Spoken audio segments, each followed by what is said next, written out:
सो hey guys, कैसे हैं आप लोग। स्वागत है आप सभी का पोकेमॉन की एक और न्यू वीडियो में। और जैसा कि आप लोगों ने थंबनेल पर देख लिया, आज की वीडियो में हम लोग बात करेंगे टॉप 7 पोकेमॉन के बारे में जो कि इवॉल्व होने के बाद कमज़ोर हो जाते हैं। तो ये इस वीडियो हमेशा की तरह बहुत ही ज़्यादा इंटरेस्टिंग होने वाली है। इसे बिल्कुल शुरू से लेकर एंड तक ज़रूर देखना, और लाइक नहीं किया तो वीडियो को ज़रूर से लाइक कर देना। और अगर चैनल पर पहली बार आए हो तो सब्सक्राइब कर लो और इस घंटे को ऑल पे सेट कर दो, ताकि फ्यूचर में तुम्हें ऐसी पोकेमॉन की वीडियोस देखने को मिलते रहे। और हमेशा की तरह ज़्यादा इन्फॉर्मेशन के लिए इंस्टाग्राम पर फॉलो कर सकते हो, link in the description. So without wasting time, चलो अपनी वीडियो को शुरू करते हैं। Let's begin.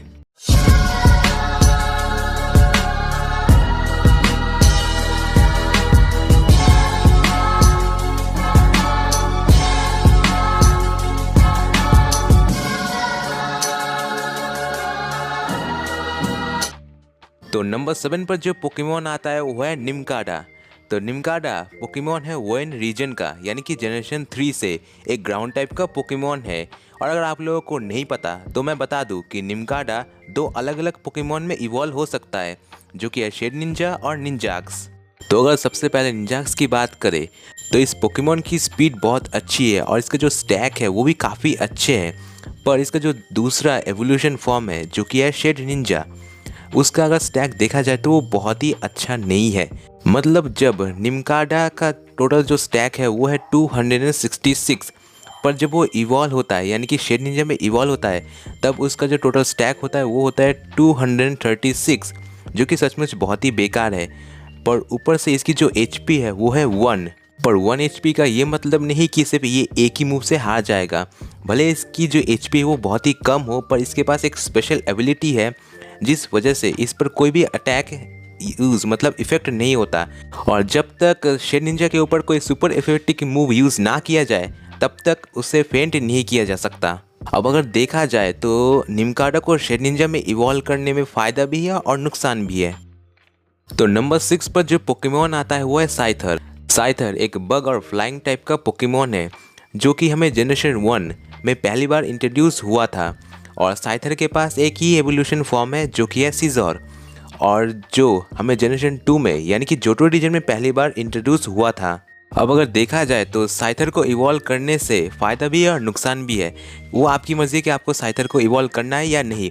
तो अगर स्टैक देखें तो दोनों का स्टैक बिल्कुल एक ही जैसा है। मतलब सीजर और जो साइथर है दोनों का स्टैक है 500, और इवॉल्व होने के बाद भी सीजर का जो स्टैक है वो 500 ही रहता है। बट इवॉल्व होने के बाद जो उसका टाइप है वो बदल जाता है, यानी कि सीजर स्टील और बग टाइप का पोकेमॉन बन जाता है। और ये एक नुकसान है क्योंकि सीजर इस एक तरह से एक फायर टाइप के खिलाफ कमज़ोर हो जाता है। मतलब सीजर में इवॉल्व होने के बाद भी एक नुकसान है क्योंकि फायर टाइप के खिलाफ वो डिसएडवांटेज साबित हो सकता है। बट इसमें एक फ़ायदा भी है क्योंकि अगर वो स्टील टाइप बन जाए तो वो काफ़ी टाइप्स के खिलाफ अपना एडवांटेज ले सकता है, लाइक आइस टाइप। वो आपकी मर्ज़ी है कि आपको सीजर को इवॉल्व करना है या मतलब सीजर में इवॉल्व करना है या नहीं। Number 5 slaking. तो ये पोकेमॉन हमें पहली बार इंट्रोड्यूस किया गया था वो यानी कि जनरेशन 3 में। ये एक नॉर्मल टाइप का पोकेमॉन है।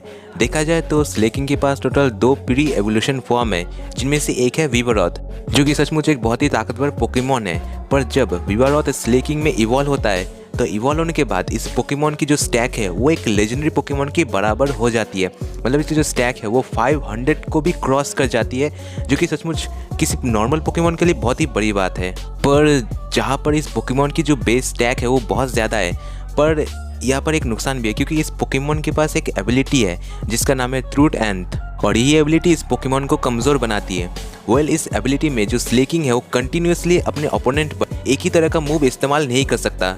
मतलब अलग अलग टाइप के मूव्स को इस्तेमाल नहीं कर सकता।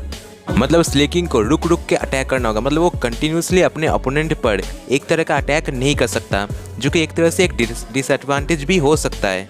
तो वीवरॉथ को इवॉल्व करके स्लेकिंग बनाना है, ये उतना अच्छा ऑप्शन नहीं होगा। इससे अच्छा वीवरॉथ को रखो, वो एक अच्छा पोकेमॉन है और बैटल के वक्त ये काफ़ी काम भी आ सकता है।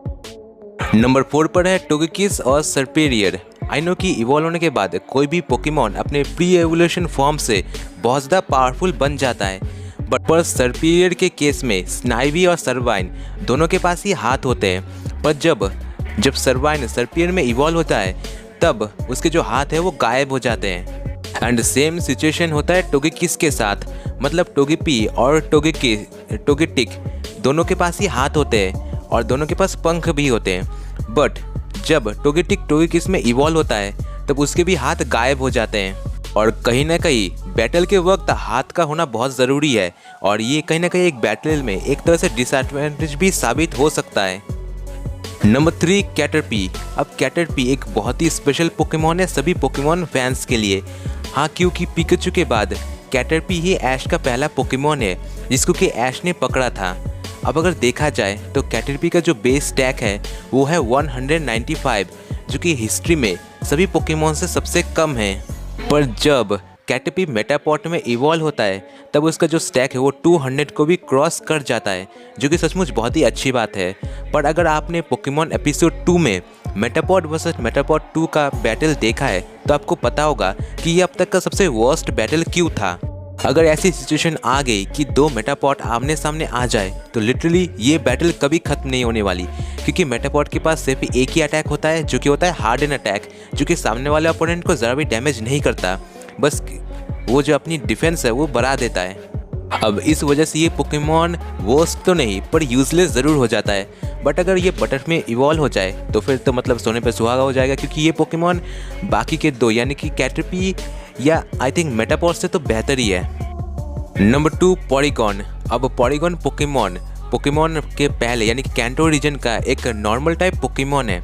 तो सबसे पहले स्टैक की बात करें तो पॉलीगॉन 2 का जो टोटल स्टैक है वो है 550 और पॉलीगॉन जेड यानी कि पॉलीगॉन जेड में इवॉल्व होने के बाद इसका जो स्टैक है वो होता है 535। मतलब इवॉल्व होने के बाद भी सिर्फ 20% का ही जो स्टैक है वो बढ़ता है। वेल, इससे भी बेकार बात तो ये है कि इवॉल्व होने के बाद इसका जो डिफेंस है वो और भी कम हो जाता है। और सच में ये एक बहुत ही बेकार बात है, क्योंकि किसी भी बैटल में किसी पोकेमॉन का डिफेंस अच्छा होना बहुत ही ज़रूरी होता है। नंबर 1 चैंसी।